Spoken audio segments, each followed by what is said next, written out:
రేపు మాజీ మంత్రి అంబటి రాంబాబుపై పోలీసులు పీటీ వారెంట్ దాఖలు చేశారు. మెడికల్ కాలేజీల పీపీపీని వ్యతిరేకిస్తూ చేపట్టిన ఆందోళనలో బ్యారిగేట్లను తోసుకుంటూ వెళ్లిన ఘటనపై అప్పట్లోనే కేసు నమోదైంది. తాకట్టులోని బంగారాన్ని విడిపించి ఆ రోజున మార్కెట్ ధర కట్టి మిగిలిన డబ్బును మీకు అందిస్తుంది కొమ్మూరి గోల్డ్. ఈ కేసులో ఈ నెల 11 లోపు అంబటిని కోర్టులో హాజరుపరచాల్సి ఉంది. అయితే రేపు చంద్రబాబును దూషించిన కేసులో అంబటి బెయిల్ పిటిషన్పై రేపు తీర్పు రానుంది. ఒకవేళ బెయిల్ వచ్చినట్లయితే బ్యారిగేట్లను తోసేసిన కేసులో పోలీసులు అదుపులోకి తీసుకుంటారు. మాజీ మంత్రి అంబటి రాంబాబుపై పోలీసులు పీటీ వారెంట్ దాఖలు చేశారు. దీనికి సంబంధించి పూర్తి అప్డేట్స్ మా ప్రతినిధి రామారావు లైవ్ లో అందిస్తారు. రామారావు.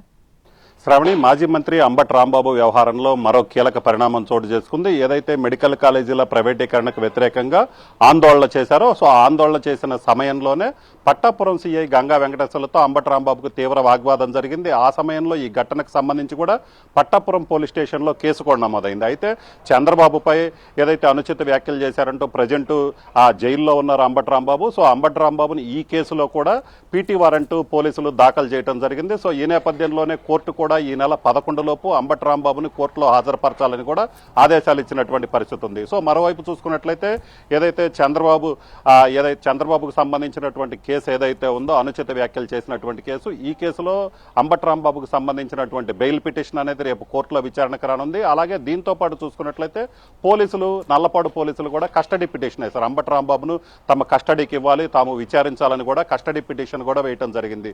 ఈ రెండింటి మీద కూడా ఇప్పటికే గుంటూరులోని స్పెషల్ మొబైల్ కోర్టులో విచారణ జరిగింది. దీనికి సంబంధించినటువంటి తీర్పు కూడా రిజర్వ్ చేశారు. రేపు స్పెషల్ మొబైల్ కోర్టు తీర్పు ఇవ్వనుంది. ఈ నేపథ్యంలోనే అంబటి రాంబాబు మీద పీటీ వారెంట్ దాఖలు చేయడం పట్టాపురం పోలీసులు. రేపు మళ్లీ అంబటి రాంబాబును రాజమండ్రి సెంట్రల్ జైలు నుంచి గుంటూరు కోర్టుకు తీసుకొచ్చే అవకాశం కూడా ఉందన్న ఒక ప్రచారం అయితే జరుగుతుంది. అయితే అప్పట్లోనే ఈ వ్యవహారంలో అంబటి రాంబాబుని అరెస్టు చేస్తారన్న ఒక ప్రచారం కూడా జరిగినప్పటికీ కూడా పోలీసులు కేసు నమోదు చేసి సైలెంట్ అయినటువంటి పరిస్థితి ఉంది. ఇప్పుడున్నటువంటి ప్రజెంట్ సిట్యుయేషన్ చూసినట్లయితే ఈ కేసులో పీటీ వారెంట్ వేసి అంబటి రాంబాబును రాజమండ్రి నుంచి గుంటూరు కోర్టుకు మరొకసారి తీసుకొచ్చి కోర్టులో హాజరుపరిచే అవకాశం అయితే మాత్రం మనకి కనిపిస్తుంది.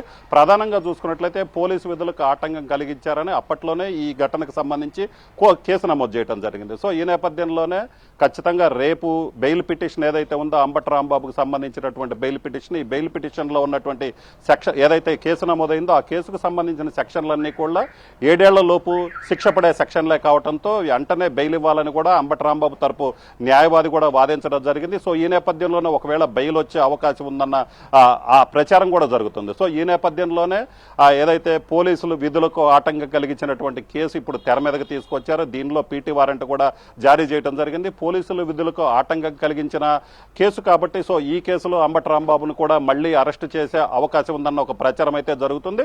మొత్తం మీద అయితే మాత్రం రేపు ఏదైతే గుంటూరు స్పెషల్ మొబైల్ కోర్టులో కస్టడీ పిటిషన్ కావచ్చు, అలాగే బెయిల్ పిటిషన్ కావచ్చు, ఈ రెండింటి మీద వచ్చేటువంటి తీర్పును ఆధారపడి అంబటి రాంబాబు మళ్ళీ బయటకు వస్తారా లేకపోతే ఈ పీటీ వారెంట్ ద్వారా ఈ కేసులో అరెస్టు చేస్తారా అనేది అయితే మాత్రం తెలియాల్సి ఉంది. శ్రావణి.